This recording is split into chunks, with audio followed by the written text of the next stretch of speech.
بسم الله الرحمن الرحيم الحمد لله والصلاة والسلام على رسول الله صلوات الله والسلام عليه أما بعد. Come to two more points running today, inshallah ta'ala. Maybe we can squeeze a third point in there in the book of Imam Ahmad rahimahullah ta'ala, Usool Sunnati.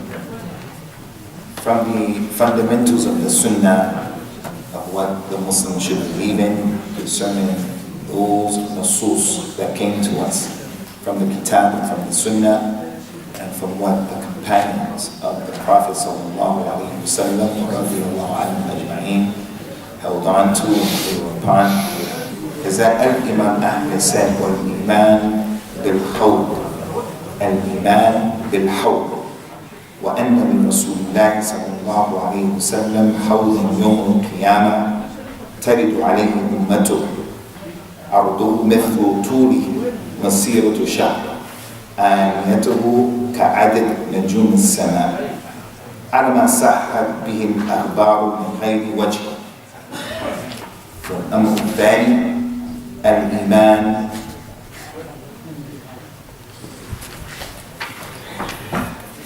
وأن هذه الأمة تفتن في قبورها وتسأل عن الإيمان والإسلام ومن ربه ومن نبيه ويأتيه منكر والنكير كيف شاء إن الله عز وجل كيف شاء الله عز وجل وكيف أراد والإيمان به والتصديق به.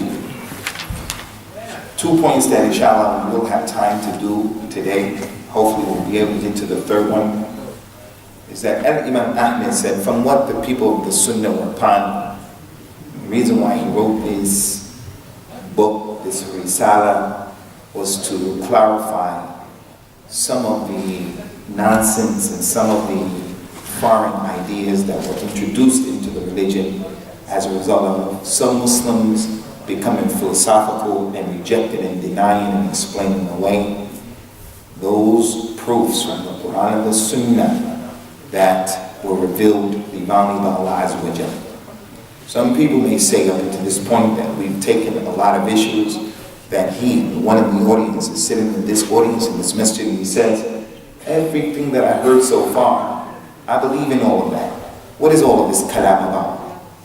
We say, alhamdulillah, if you believe in all of that, but this kalam, as we mentioned in each and every lesson, is a result of Muslims in the past becoming philosophical, explaining away, and even rejecting what has been revealed in the Quran that was brought by the Nabi sallallahu alaihi wasallam. And although you may not be one of those people, they were present before and they're present today. They're present today. Muslims who explain away issues and they apologize for things that Allah Azza wa Jalla has revealed. So the two issues that he mentioned today is that as a Muslim, the proper aqidah, the proper theology is that we have to believe in the fountain of the Nabi sallallahu alaihi wasallam, the Hawd.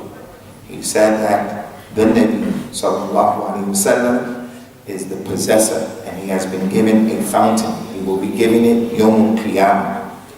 His ummah will pass by that fountain. The width of the fountain, its distance, its arad, is a month's journey.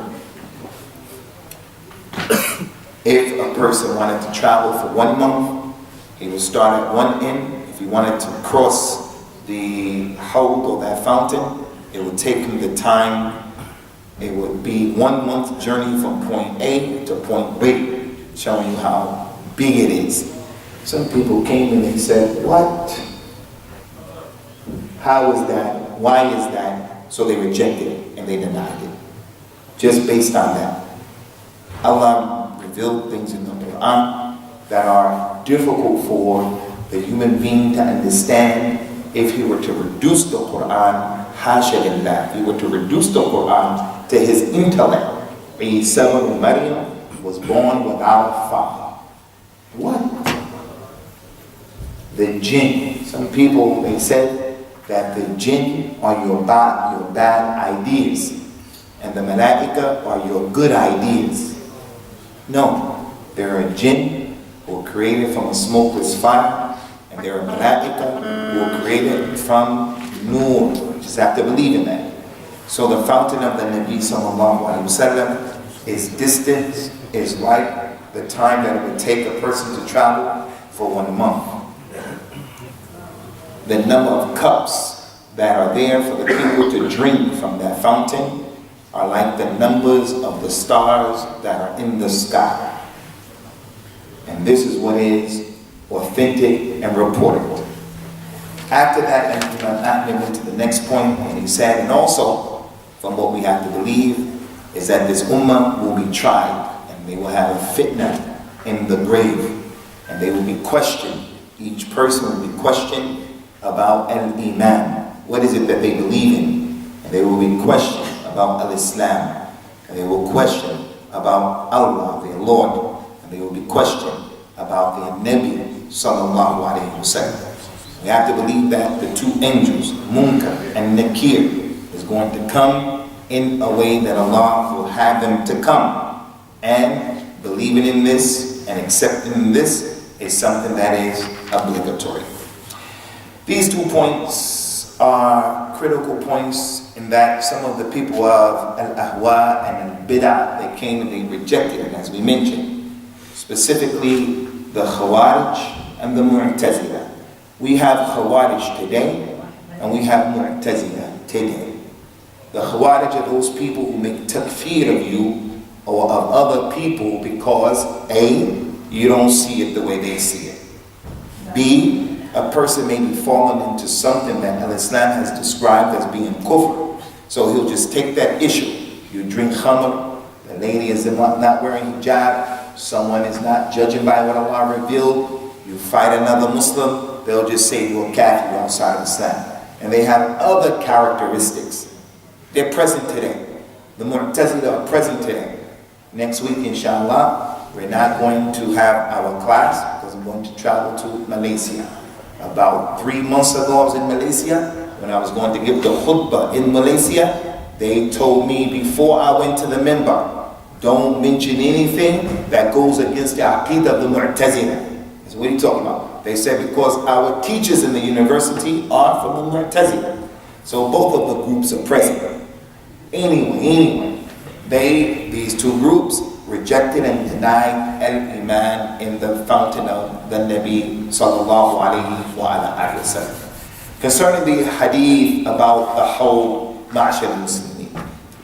First of all, the hadith of this fountain was known as mutawatir.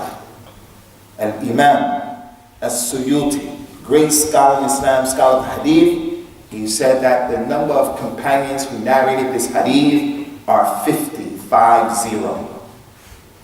Abu al-Fada, Ismail ibn Kathir, the Mufassir, he said it's up to 30 or 40, between 30 and 40. From those companions who narrated the hadith of the fountain are the Khulafa al-Rashidun. In the past, if you were a student of knowledge, you were a student of hadith, there was someone in Liverpool, someone in Yemen, someone in Egypt, someone in Basra. He had a hadith that the 4 Khulafa al-Rashidun narrated. You would travel to go hear that hadith for yourself so that you'll be able to say, so-and-so told me, that so-and-so told him, that so-and-so told him, that Abu Bakr, Umar, Uthman, and Ali said such and such a thing. The hadith of the whole, all 4 of the Khulafa al-Rashidun narrated this particular hadith. And every single book of hadith in the dunya, the Kutub al-Sitta, Bukhari, Muslim, Abu Dawud, Tirmidhi, Nasa'i, Ibn Majah, the hadith of the whole are in those books. All of the Masanid, the Musnad of Imam Ahmad, the Musnad of Imam al-Humaydi, al-Bazzar, all of them contain the hadith of the whole in different ways, different forms. The Ma'ajim of Imam al-Tabari, the Muwatta of Imam Malik, every book in the dunya of hadith has the hadith of the whole. And yet people came and said no, this is something that's not there because we don't understand. What's being mentioned, our intellect can't embrace it, can't understand it. In addition to that, some of the scholars wrote books only in this issue, like the great muhaddith al-Imam Baqir ibn Makhlad al-Andalusi wrote a book about this where he gathered only these particular ahadith.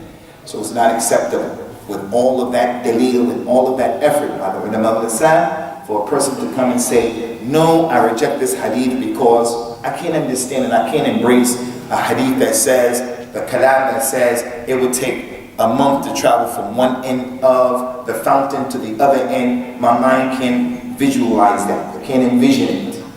Concerning this issue of the hawd, there are 6 points that we need to understand about it, because 6 points were mentioned about it, and Imam Ahmad only mentioned 2 here. One of the descriptions of the hawd, as the Nabi said, sallallahu alaihi wasallam, is that it takes a month to travel from one point to the next point. Point number 2 is that the hawd, the color of the water, the color of the liquid is whiter than the driven snow. That's what the Nabi said, sallallahu alaihi wasallam. He said about the hawd, the number of cups that are there is the number of stars in the sky because of the number of people from this ummah who would drink from that hawd. May Allah Azza wa Jalla allow all of us to drink from it. He said about that hawd, "Man shariba min ma'ihi la yadhma'u abada." Whoever drinks from it, he'll never be thirsty after that. A lot of things are going to happen Yawmul Qiyamah. People are going to be standing, and they're going to be judged by Allah Azza wa Jalla. The sun is going to be close to their head. Some people will be standing in sweat to their ankles, to their knees, to their thighs. Some people will be totally submerged in that water of their sweat, and they're going to be thirsty. Once the person drinks from that hawd, he won't be thirsty anymore. From the characteristics of the hawd is, it is present right now. Prophet told his companion sallallahu alaihi wasallam, "Ana faratukum ala al-hawd, wa ana shahidun alaykum, wa inni anzuru ilayhi al-an." I'm going to meet you people at my fountain. No one here saw Prophet Muhammad sallallahu alaihi wasallam in real life. Some people saw him in a dream. No one saw him in real life. When and where are you going to meet him?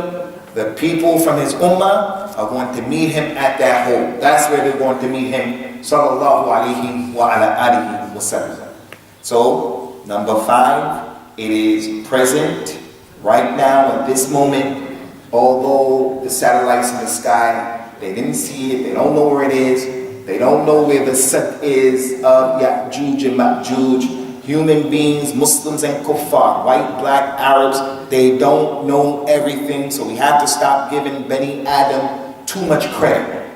They have all of that. Drone missile goes from here to there, and it blows up people, does this and does that. They have all this ability and all of this, what Allah gave them. They don't know everything and they can't do everything. Muslims and Kuffar. So that hawd is present right now at this very moment. Anas ibn Malik, he was sent to Sham, and he was teaching the Muslims in Sham. Our Sham right now, that is in all that fitna and all that drama. He used to tell his students about the hawd of the Nabi. And he said, radiyallahu anhu, that he left some ajaiz, old women who were in al-Medina.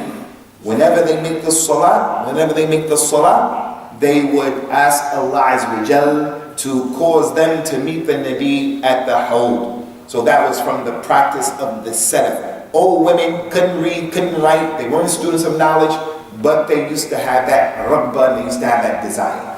The ulama of the Sunnah, like Imam Ahmad and other than him, they used to make dua against the Mu'tazila, against the Khawarij, against the Rawafid, against the Murji'ah, against these people. They used to ask Allah, the people who don't believe in these things, may Allah Ta'ala make them mahrumeen. You don't believe in the shafa'ah, the Nabi's intercession Yawm al-Qiyamah, may Allah not give you that shafa'ah. You don't believe in the hawd, may Allah Azza wa Jalla not allow you to drink from the hawd. But we ask Allah Azza wa Jalla to allow us to drink abundantly from the hold of the Nabi sallallahu alayhi wa sallam. Another issue concerning the hold, Ikhwani, is really important. Everyone knows the surah, Inna Taynaka al-Kawthar. Fasalli li rabbika wanhar. Inna shani'aka huwa al-abtar. That is not the hold of the Nabi sallallahu alayhi wa sallam. The Kawthar is something, and the Prophet says sallallahu alayhi wa sallam, that the water of the hold comes from the Kawthar. So the Kawthar is something, and the hold is something else. The hold is a ni'mah from Allah Ta'ala, as the Nabi said, for every Nabi and every Prophet. Inna li kulli nabiyyin hawdan yatabahawna man ayyuhum aktharu waridan wa inni arju akun aktharuhum waridan. He said every Nabi was given a fountain. Every Prophet was given a fountain. Every Prophet wasn't given a Kawthar. Every prophet was given a fountain, and each prophet, they're bragging with the other prophets about which one of them will have the majority of followers who are going to pass by their fountain. He said, I hope that I have the majority of followers. And that's what's going to happen based upon other dalil, that this ummah will be the majority of the occupants of Al-Jannah. May Allah make us of those individuals. So the hold of the Nabi sallallahu alayhi wa alihi wa sallam is something that we believe in, it's something that is present, it's something that a Muslim should make dua for, it's something that a Muslim shouldn't deny, shouldn't reject. Another important aspect of the hold is that the Nabi sallallahu alayhi wa sallam said, when the people from this ummah come to that fountain, the malaika will be at that fountain, and they're going to push some people away from the fountain and say, you can't drink, you can't come here. And then the Nabi sallallahu alayhi wa sallam will try to make a form of intercession for them, a minimized, small type of intercession, and he'll get involved on behalf of his ummah, and he'll tell those angels, let the people drink. They're in a tough situation. They're from my community. They're from my community. And he used the word ashabi, ashabi. The meaning of that, my companions, is not Abu Bakr, Uthman, and Ali. They're going to be the first people to drink from the fountain. The meaning of ashabi, ashabi here is my followers, my ummah, my ummah. So beware of the enemies of Islam who hate the companions, who don't love the Nabi sallallahu alayhi wa sallam, who try to take a hadith from Bukhari and Muslim and ayat from the Quran, and they bring this hadith and they say, you see why we say the companions of Muhammad were kuffar? Because the Nabi sallallahu alayhi wa sallam said, my companions, my companions. He's not talking about that. By the Lord of the Kaaba, Abu Bakr is going to drink from the hawd. I ask Allah, put me with Abu Bakr, Uthman, and Ali on that particular day. Anyone who doesn't think they're not going to drink, you ask Allah by His greatest name, His Ism al-A'zam, put you on the opposite side, where Abu Bakr, Uthman, and Ali are not, Aisha, where they are not. You ask Allah to put you there. Ask Allah to put me with them. Aisha, if you believe that Aisha is in the hellfire, then you ask Allah by His Ism al-A'zam, Allah put me in another place other than Aisha. As for us, we ask Allah Azza wa Jal to put us in the same place where Aisha is going to be, because there is no doubt she's going to be from the people who are in the Jannat al-Firdaus with the Nabi sallallahu alayhi wa sallam. So he'll come and he'll say, my companions, angels, let them in. The angels will tell the Nabi sallallahu alayhi wa sallam, laka la tadri ma ahdathu min ba'dik. You don't know, Ya Muhammad, what they introduced in your religion after you. You can hear Ikhwani year in and year out, every day, every week, every month. You can hear the same dhikr and the same reminder about the evil of innovation. And you can take it as a light thing, all of us. We can take it as a simple and light thing in the dunya. Whether it's whatever it is, any innovation, the way we make dhikr, the things that we're doing, the molded, whatever you can think of. We can sit here and just be philosophical about it and debate about it, and it's just kalam, and we're going to do what we want to do. But at the end of the day, the end result of it is that the people who innovate, the people who participate in innovations, the people who looked at this thing as being small, there's going to be a price to pay. And one of the big prices, not the whole price, part of the price to pay is when a person is in most need of having a drink, when a person is in the most need of having the nasr of the Nabi sallallahu alaihi wasallam, his actions, his deeds, going to be a result and a cause of him being in trouble. Leave off innovations in the religion. And the way we leave off innovations in the religion is by the simple question, the simple formula. Very easy.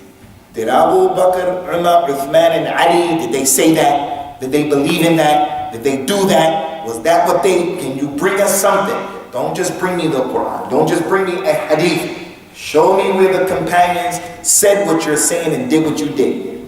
It's as simple as that. There's a price to pay. You don't know what they invented in your religion, Ya Muhammad. And one of those innovations that was introduced in the religion is the innovation of Rasulullah sallallahu alaihi wasallam knows everything. He knows the ilm al-ghayb. He is hazim nazim. He is ever present. He's everywhere at the same time. This hadith shows that that's kadhib. It's not true. If he knew everything, the angels wouldn't say to him, you don't know what they invented in your religion, what they introduced, because he knows everything. He would have been there when they did it. He was there. So, Ummat al-Islam, Ma'ashar al-Muslimin, leave off innovations in the religion.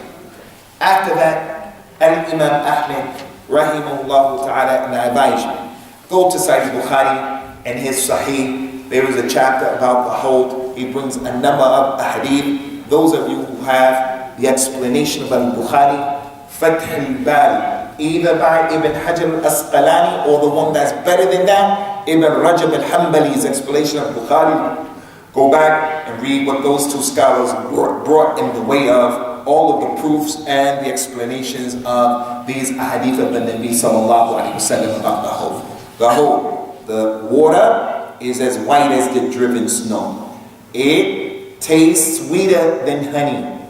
The smell is more beautiful than misk, more beautiful than the best perfume that you can find right now. Whoever drinks from it, anyone who drinks from it, he won't be thirsty after that ever. Again, it's present right now at this very moment. It's present. The distance, the size of it, is the distance that it will take to ride on a fast beast. The Nabi sallallahu alaihi wasallam didn't identify. Was it a fast horse? He didn't identify. Was it al-Buraq, the one that he rode when he went to al-Isra wal-Miraj? Allahu a'lam. Is it a jet? Is it a rocket? Allahu a'lam. The important thing is, it is big. The cups of that hole is like the number of stars that are in the sky. Once again, we ask Ar-Rahman Ar-Rahim by his Ism al-A'zam, Allah, Allah, to allow us, our mothers and our children, our wives, to drink from the hold of the Nabi sallallahu alaihi wasallam, not to make us of the mahrumeen on that day for whatever reason. The second issue, Khwani, that Imam Ahmad brought, again because the Khawarij and the Mu'tazila, in this case, they were the two groups who came and they rejected it. And that is al-Iman, that this ummah tuftan fi quburiha, going to be tried in the grave. There's only one individual who's not going to be tried in this grave, his grave. There's a companion, his name is Sa'd ibn Mu'adh, and he was from the Ansar, radiyallahu anhu. The Nabi told the people, sallallahu alayhi wa sallam, inna lil-qabr daqtatan, لو نجا منها أحد لنجا منها سعد بن معاذ. In that grave, there is a squeezing that's going to take place. I'm amazed at certain groups. I remember when I became a Muslim, not in no Islam, so I'm in a particular group, and I used to go out with them from masjid to masjid for about a month, trying to learn with them. And they used to mention this hadith all the time. That's where I learned that hadith from. And yet at the same time, we were doing innovations in other aspects of our religion. The Nabi sallallahu alaihi wasallam said everybody, when he gets to that grave, the ribs are going to be squeezed from one side into the other side. Everybody is going to happen to him. Everybody. He said if anyone were to escape it, it would have been Sa'd ibn Mu'adh, because of his virtues, because of his position. but even he won't escape it. His mother, Sa'd ibn Mu'adh, his mother was a Muslim. When Sa'd died, the mother said, Ya Sa'd, Ya Sa'd, he was about to die. She said, Isbir Ya Sa'd, فَإِنَّ لَكَ الْجَنَّةِ, you're going to go to Jannah, you're not going to get punished. Rasulullah heard that lady say that, and he said, Ya Sa'd, وَمَا يُدْرِيكِ, how do you know that? How do you know that? Maybe Sa'd said a word, because of that word, he's going to be punished. And then he told her about this hadith. If there was anyone who would escape the adab of the qabr, who would escape that dakhta, it would have been Sa'd ibn Mu'adh. But even he is going to be subjected to it. If that's the case and he's a companion, what about the people sitting in the masjid right now? May Allah Ta'ala protect us from that. The Nabi sallallahu alayhi wa sallam was questioned, what about the mujahid fi sabilillah who had istishhad? The one who was killed in the real jihad. I heard, ikhwani, in my lifetime, my small lifetime in Islam, 26, 27 years in Islam, I heard of the fiqh of al-nikah. I heard of the fiqh of al-talaq. I heard of the fiqh of al-wudu, the fiqh of the mission al-masjid. I heard of the fiqh of this fiqh. I never heard the fiqh of chilling.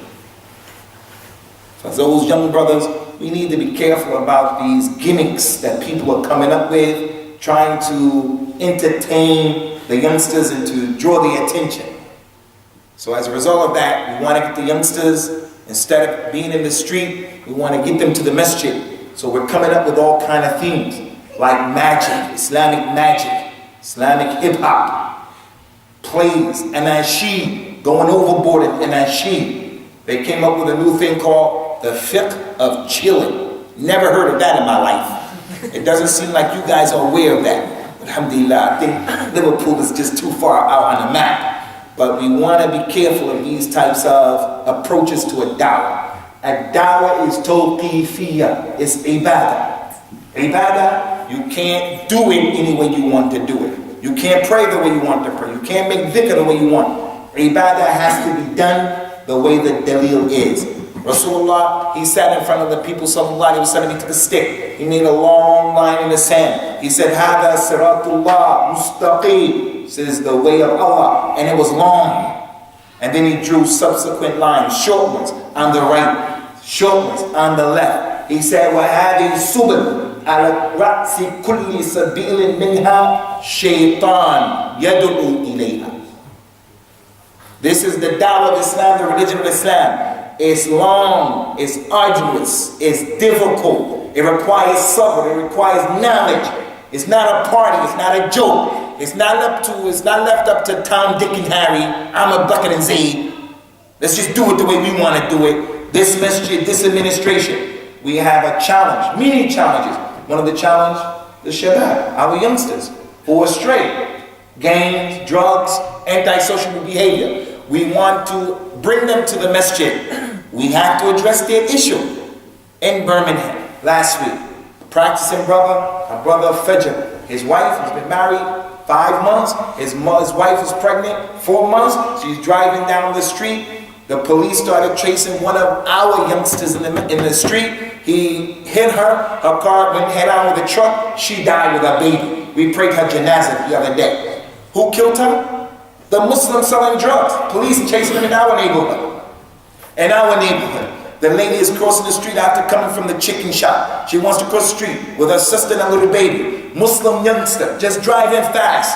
Someone pulled out, hit him, crashed into the lady, killed the little kid. That's only 3 weeks ago in Birmingham. So we have issues. We have to deal with our Shabbat. But in trying to invite them to the masjid and trying to get them to come to the masjid, do we do anything and everything? Do we do gimmicks? We want to bring music in the masjid, magic in the masjid, and we're just going to entertain the people because the important thing is just get them in the masjid. No, that's not the point. A dawah has to be in the way that the Nabi sallallahu alayhi wa sallam showed us. He sallallahu alayhi wa sallam knew Bani Adam. He wanted to give dawah to Quraysh. What did he do? He slaughtered a big camel and he invited them and he gave them the food. The people came and they ate. The karam of the Arab. Muhammad is being kareem. They came, they ate. After they ate, he said, hey people, I want to ask you a question.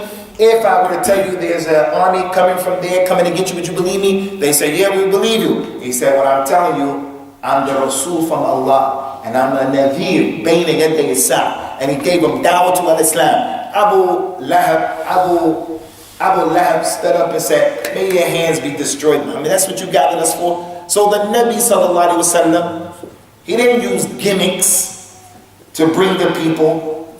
He used hikmah to bring the people. So we have to address the issue of getting our shabab to come to the masjid and so forth and so on, but not at the expense of playing around, gimmicks. There are talks that they give thugs or mugs. This is February. Valentine's Day is coming. So the topic is stupid or Cupid. The gimmicks. We want to talk about the importance of protecting the eye, protecting the ears for the shabab. Don't have girlfriends, don't have boyfriends. So the one who's going to give the talk about the eye, his talk is called, What You Looking At? And the one who wants to talk about the ears, turn down the bass. These gimmicks are not what is sanctioned by the Sunnah. The companions during their time, when the man came to the masjid and he started giving stories, just stories, the companions said, don't do that. This is not what we did. This is not what the Prophet taught us, sallallahu alaihi wasallam. The man wanted just to talk about stories. Ali ibn Abi Talib asked them, does the man know the knowledge of a nasikh wal mansukh?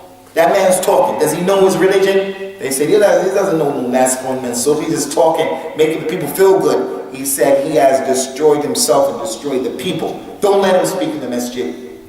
People over there sitting in circles doing the dhikr. Those companions said, don't do that, don't do that. Just stick to the athar, stick to the sunnah, stick to what the ulama of Islam said. Yes, this is sanctioned. As for Abu Usamah, Ahmad, Bakr, regular people, we come up with our own ideas because it looks okay to me, or because there are 95,000 hits on the internet for this talk, and the other talk, one talk is called Advice to the Youth. It has 6,000 hits. This one over here, Mugs or Thugs, 100,000 hits. Is that a proof that that's correct and that's a proof that's incorrect? How many? I can show you that little boy, Charlie bit my finger. That has millions of, what's the benefit of that? 35 million, what's the benefit? What do we learn from that?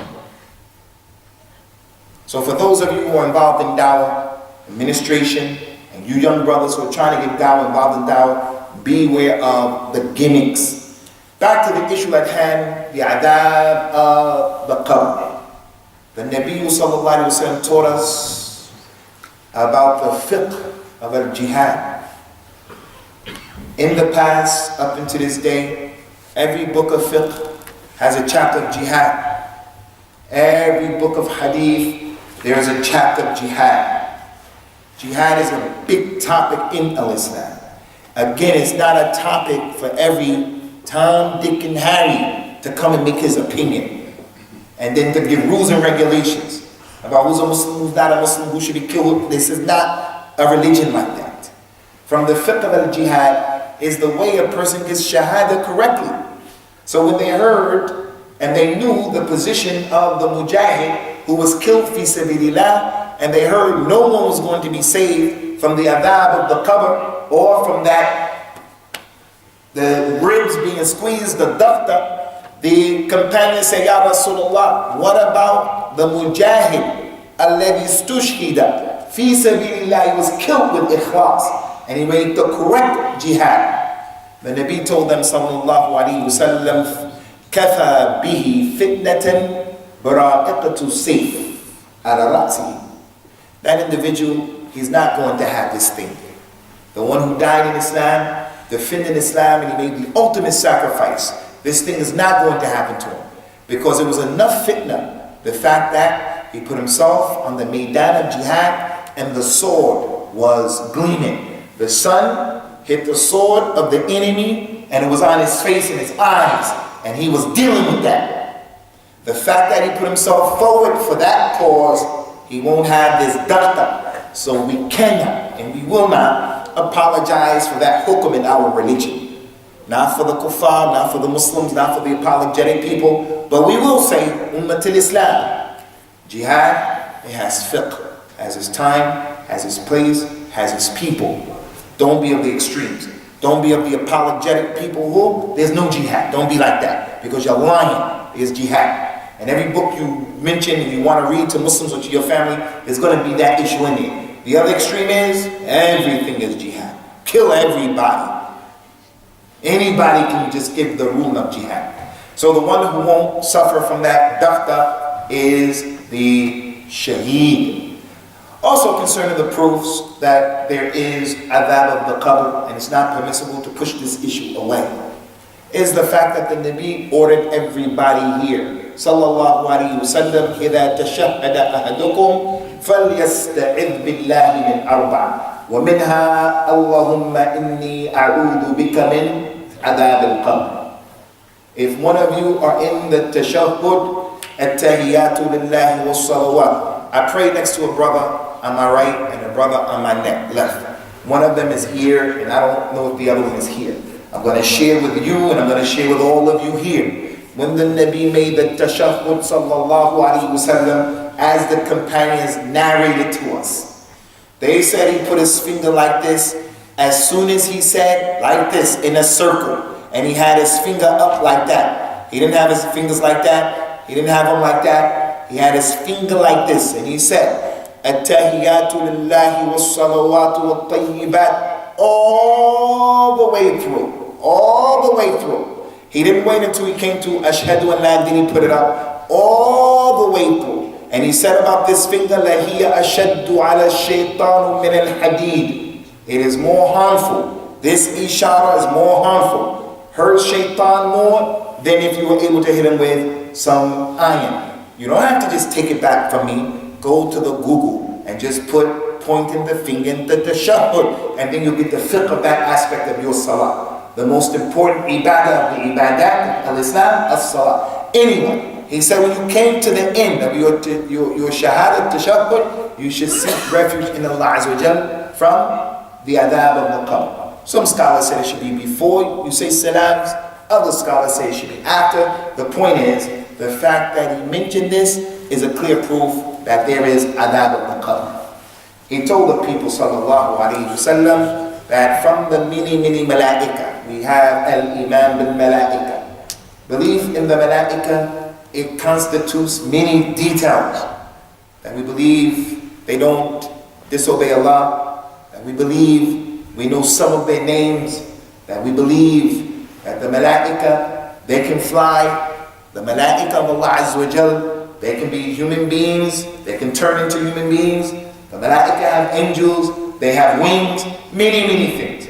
From what we believe in is some of the names that have been given, and Imam Ahmad mentioned two of the names of the malaika.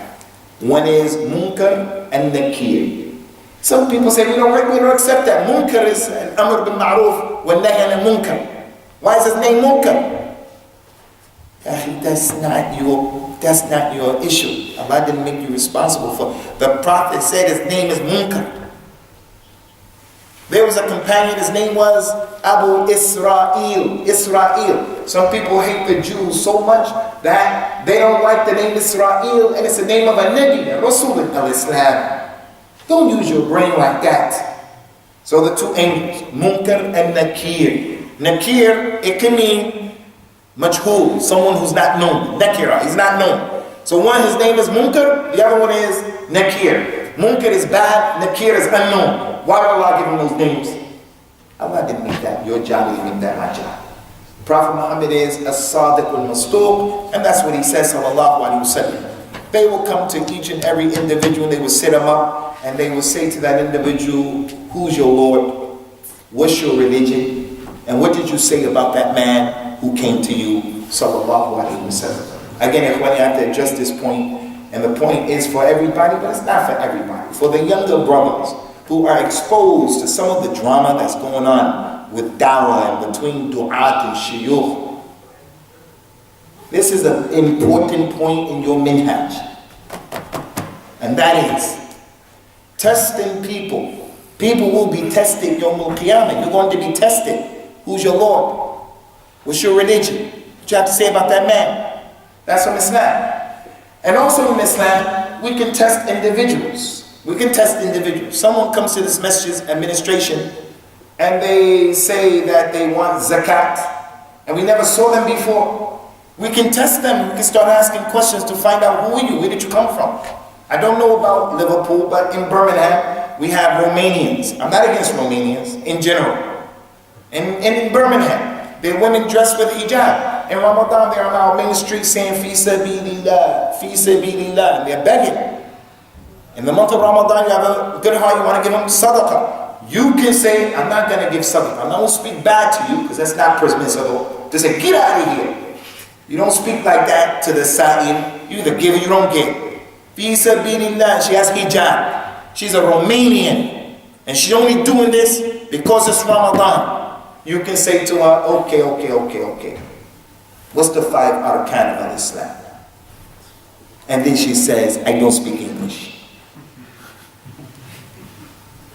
You don't have to give them money. You shouldn't give them money. Look for someone you can give the money from the Muslims. We have this problem. That's permissible. Someone comes here, and we don't know him. We can test you. Allah Ta'ala mentioned in the Quran ayat about testing people. A surah is called Al-Mumtahina. Al-Mumtahina was a process that the Nabi would test the women who came to embrace Islam. Before he gave them the bay'ah, he would tell them, don't do this, don't do that, don't do that. They say, okay. And then he will give them the bay'ah and they become Muslims. Ya ayyuhan nabi, إذا جاءك المؤمنات يبايعنك على أن لا يشركن بالله شيئا ولا يسرقن ولا يزنين ولا يأتين ببهتان يفترين بين أيديهن وأرجلهن ولا يعصينك في معروف فبايعهن واستغفر لهن الله إن الله غفور رحيم.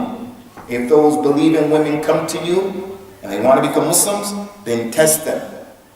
Tell them they shouldn't make shirk with Allah. They shouldn't steal. They shouldn't make zina. وَلَا يَقْتُلْنَ أَوْلَادَهُنَّ. They shouldn't kill their children. They shouldn't disobey in the ma'ruf. If they agree to that, then give them the bay'ah. There was a lady, her name was Fatima bint Utbah. When the Nabi read these ayats to her, the first ayat, she didn't let the Prophet finish.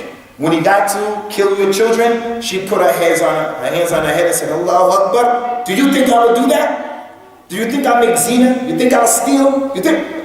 Because she was beyond that. She had hayat, the hayat that the Arabs used to respect within the women. So the point is, it's permissible to test people. But what do we test people on? We test people on the Quran, the Sunnah. We test people about the companions. We don't test people about other people.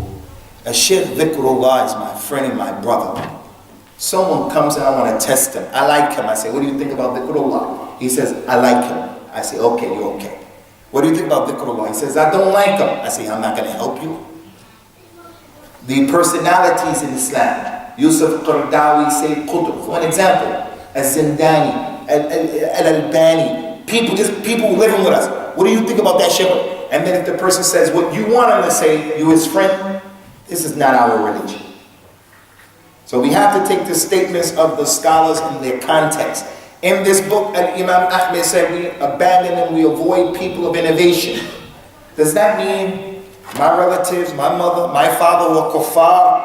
I just avoid them? I don't give them dawah? I'm antisociable? Your relatives, they like all kinds of stuff. You just become antisocial, lock yourself in the room, and you don't mix with them. You don't try to educate them, and you don't try to discuss with them and raise their level of understanding. The time of Imam Ahmad is not the time that we're living in. It's not this time right now. It's two different times.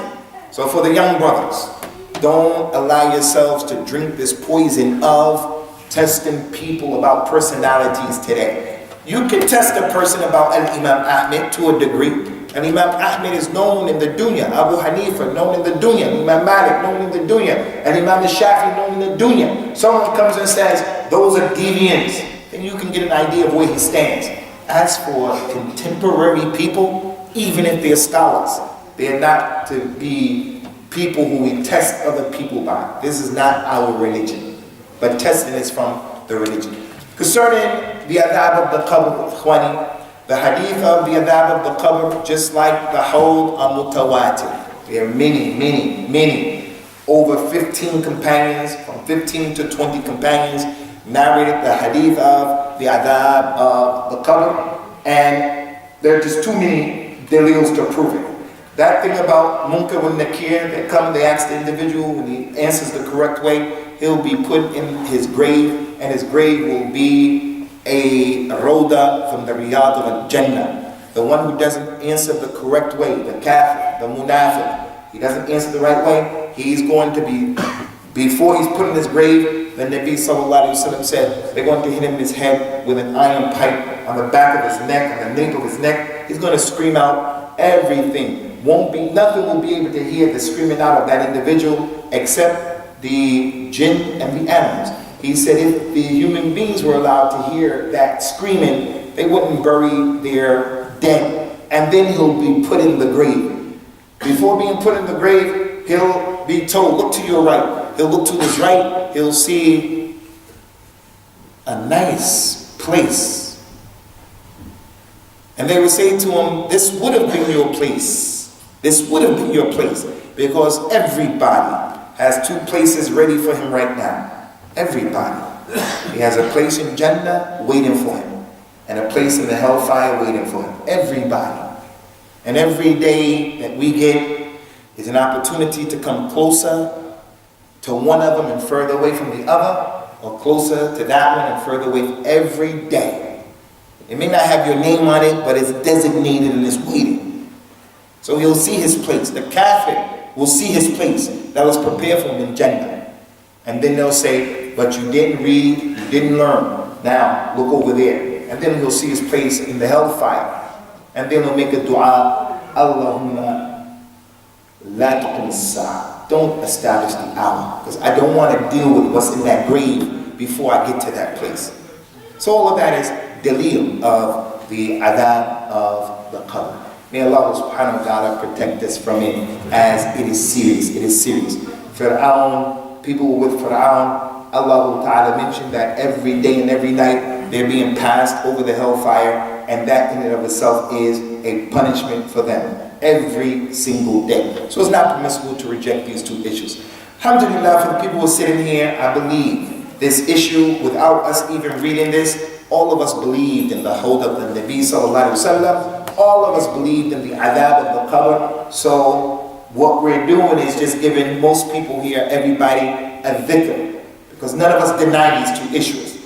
But again, don't be of the people who fall into innovations. The innovations of hating the ulama of Islam, the innovation of so many things that people are doing today. We're not going to have time, ikhwani, to go into the next point, because we're going to have to get out of here for the training. We won't be here next week, inshallah, but the following week we will resume. And within the last two lessons, inshallah, we'll be able to complete the last 7 points that are on the table. If you brothers have any questions or any ta'liqat or tasweebat, you can put your question forward. Barakallahu feekum. Anybody have a pen? Anybody have a pen? Yeah. Aywa akhi Abdul Rahman. Why do some groups reject khabr al-ahad and only mutawatir?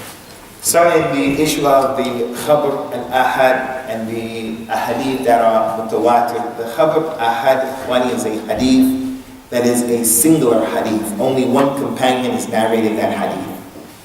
Like in the case of إِنَّمَا الْأَعْمَالُ بِالنِّيَّاتِ, Umar ibn al-Khattab is the only companion who narrated that important hadith. He's the only one. And in this case, we have something like the adab of the qabr, many companions. We have the issue of the hawd, fountain, many companions. We have the hadith of the Nabi sallallahu alayhi wa sallam, مَنْ كَذَبَ عَلَيْهِ مُتَعَمِّدٍ فَلْيَتَبَوَّأْ مَقْعَدَهُ مِنَ النَّارِ. Mutawatir. Even the scholars came and they just collected all of the hadith that are mutawatir, all of the hadith are ahad, all of the hadith that are the aziz, only two companions. So the brother's question is, why do some people reject the khabr ahad? is because of the intellect. They said, how is it possible that Umar is the only one, all by himself, is the only one who would narrate the hadith? Where was everybody else?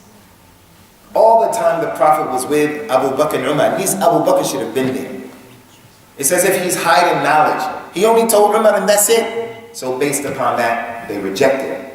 They also say that the hadith like this, the singular hadith, يفيد الظن ولا يفيد العلم القطعي. It's just a possibility. It's not clear. It's not exact. It's not sure. And it's all rejected. It's all rejected. The companions were praying towards Bayt al-Maqdis, and the ayat of Surah Al-Baqarah were revealed about changing the Qibla. And then a man was with the Nabi when he read these ayahs about changing the Qibla. That man went and he left Prophet Muhammad's masjid and he went to Masjid Quba, where the Muslims were praying towards Bayt al-Maqdis. He saw them praying towards the old Qibla. The man said, the Qibla has been changed. It's been changed towards Mecca. And he was by himself. And when he said that, the Imam turned and the people turned while they were praying. A proof, you can move in the Salah. And a proof, they took the narration of one person. The Nabi sent Mu'adh ibn Jabal to Yemen. You're Yemen. He didn't send anyone with him at first. He went by himself. He said, you're going to go to Al-Kitab in Yemen. Make the first thing you call them to, La ilaha illallah. If they accept that, then tell them they have to make salah. If they accept that, tell them they have to give zakat. And stay away from the best of their money. If Mu'adh came to those people and he started talking about La ilaha illallah, those people could have said, hey, you're by yourself, you're by yourself. We can't take that. You got to bring other people. So it's something that is just philosophical. It's just philosophical. Has nothing to do with anything. Allah mentioned, وَمَا أَتَاكُمُ الرَّسُولُ فَخُذُوهُ وَمَا نَهَاكُمْ عَنْهُ فَانْتَهُوا. Whatever the Nabi gave, take it. Whatever he prohibited you from, leave it. If it's ahad, aziz, mutawatir, take it, as long as it's authentic. Akhuna. You're talking about innovation. Some people say, the vowels in the Quran. The what? The vowels, the non-Arabs. The vowels. Say that it's a good innovation. It's a good innovation. Some people use that as proof of good innovation. Concerning the vowels in the Quran, no doubt, Ikhwani, the innovation is the thing that's done, that there's no precedence for it, and it's done in the religion in order to get close to Allah Azza wa Jalla. So the thing that's introduced and it's not from the religion, then that's not considered to be an innovation. There's no problem with that. It's not in the religion. But the innovation is the thing that's introduced in the deen, trying to get close to Allah Azza wa Jalla. The person who was mostly responsible for these vowels more than anyone else is Al-Hajjaj ibn Yusuf Ath Thahabi, who did a lot of positive things along with a lot of drama. When he introduced these vowels, the Dhamma, the Fatha, the Kasra, there were companions present. Not a single companion said, don't do that. Not a single one said, don't do that. When it was done, the Muslim empire was spreading. Those people who could read during the time of the Nabi sallallahu alaihi wasallam, and they were few. When they were able to read, they can read without those vowels. But Islam started spreading, and the Ajam came into Islam. Persians started coming into Islam. Other non-Arabs, Arabs who didn't know how to read and write, were coming into Islam. So they started reading the Quran wrong, in addition to the different qira'at, recitations. And they started to be fitna. So that man, Al-Hajjaj, Yusuf Al-Thaqafi, lahu min Allah, ma yastahiq, he came and he put these vowels that we have now. Dhamma, Fatha, this one. The companions were there and they allowed it. Because they were the people who had the ability. They were the ulama who weighed these issues. They were there. Since all of them agreed and not a single one said anything along with the other ulama from the tabi'een. They were all there. We say, this is not an innovation and this is not wrong. From the text of the Nabi sallallahu alaihi wasallam who told the people, len. لن تجتمع أمتي على الضلال. My ummah will never agree on something that's wrong. Never. So when Abu Bakr radiallahu anhu got on the minbar and he told the people after realizing Rasulullah was dead, when he went and he saw he was dead, and he came and he got on the minbar and he said, hey you people, whoever worships Muhammad, Muhammad is dead. And whoever worships Allah, Allah is living and he doesn't die. If that was the wrong statement, someone in that audience from those companions would say, hey, Abu Bakr, don't say that. Someone is going to stop him. Someone is going to say. And that's because our ummah, in this masjid, you may find someone who says marijuana, weed, cannabis is okay, it's from the earth, it's natural. You may find one person say that. But everybody here will never agree to some nonsense like that. Someone's going to say Zamzam is haram. You may find someone who say Pepsi is haram. Why? Because the Jews, this is the company of the Jews. 1, 2, 3 people. But everybody is not going to say that. It's impossible for this ummah to come together and to agree on something that's wrong. And those vows were done with the explicit permission of those ulama of the best Qur'an. Allahu A'lam. Does the recitation of Surah Al-Mulk protect you from the punishment of the grave? Does the recitation of Surah Al-Mulk protect you from the adhab of the qabr? Allahu A'lam. I don't remember that. I know Surah Al-Mulk, what's authentic about it is that it will be an intercessor on the one who reads it. It will be an intercessor. As for increasing the wealth of a person, that's not authentic. Protection of the grave, Allah, I don't know, I don't recall.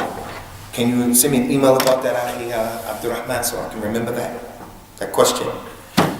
Any more questions, Ikhwani? هذا وصلى الله وسلم على نبينا وعلى آله وأصحابه أجمعين. السلام عليكم ورحمة الله وبركاته.